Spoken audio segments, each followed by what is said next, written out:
You can sleep for 9 hours a night.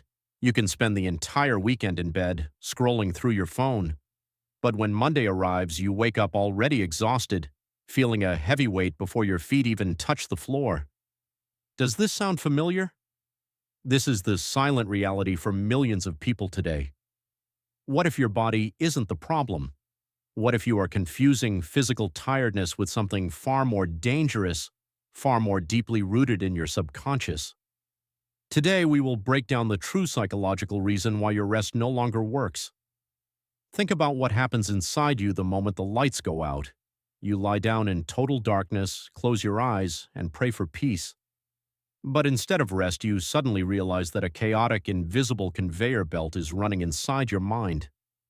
It starts spinning out heavy thoughts, anxiety, and endless replays of past mistakes. It feels like drowning in mental clutter, an ocean of noise that you cannot escape. Every suppressed emotion and unresolved conflict floats around you like open browser tabs in the background of your brain, slowly but surely draining your internal processing power until you are completely empty. This mental overload leads directly to deep, painful social exhaustion. You begin to notice that even interacting with your closest friends now requires an immense, almost impossible amount of effort. You sit in total isolation, turning away from society, not because you hate people, but because your emotional tank is completely drained. Instead of seeking real recovery, you look for a quick, cheap escape to numb the void. You sit in a pitch-black room, your face washed out by the cold, artificial glow of a smartphone. Your thumb moves mechanically, mindlessly scrolling through endless short videos, searching for a spark of dopamine just to forget your reality and quiet the background noise of your mind. But true healing only begins when you step into the light. The moment you stop running from your own thoughts and allow the warm light of conscious awareness to hit your soul, everything begins to shift.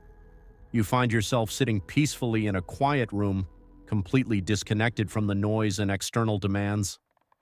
In that stillness, you finally realize a profound truth. You don't need to fix everything around you. You just need to return to yourself. Yet before reaching that state of peace, most people make a critical mistake. The moment the fatigue hits, they panic. They rush into the kitchen, desperately brewing endless cups of coffee, forcing their overtaxed nervous system to keep running on fumes.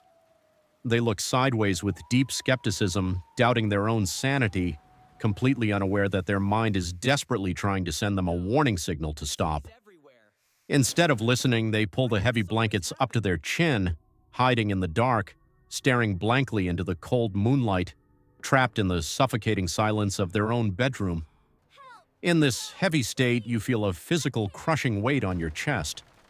Psychologically, it feels like you are carrying a massive backpack filled with heavy boulders up an endless steep mountain. This is the phenomenon of mental paralysis. You sit frozen on a sofa, staring blankly at a single point on the wall for hours while time slips away. You are unable to move, unable to think, and unable to make even the simplest daily decision.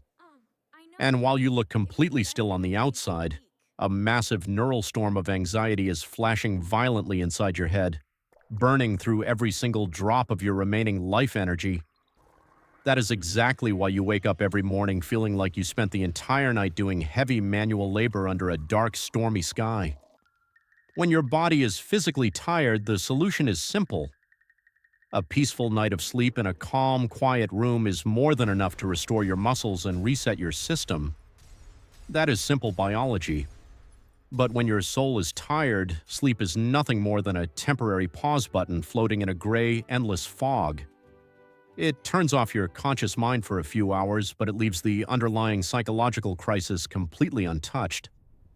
This happens because you spend your days wearing a fake smiling mask just to please others, while your true exhausted self is forced to hide in the deep shadows behind that mask. You keep holding up signs that say yes to everyone else's demands, while heavy gray stones of unexpressed boundaries keep raining down on your spirit, crushing your identity. Eventually, your internal world loses all its vibrant color. You find yourself standing in a completely gray, monochrome environment where even the most joyful things leave you entirely numb. You feel as though a thick frosted glass wall has been placed between you and the vibrant living world outside. You can see life happening on the other side, but you cannot connect with it. Your internal cup becomes so full of suppressed tension that the smallest incon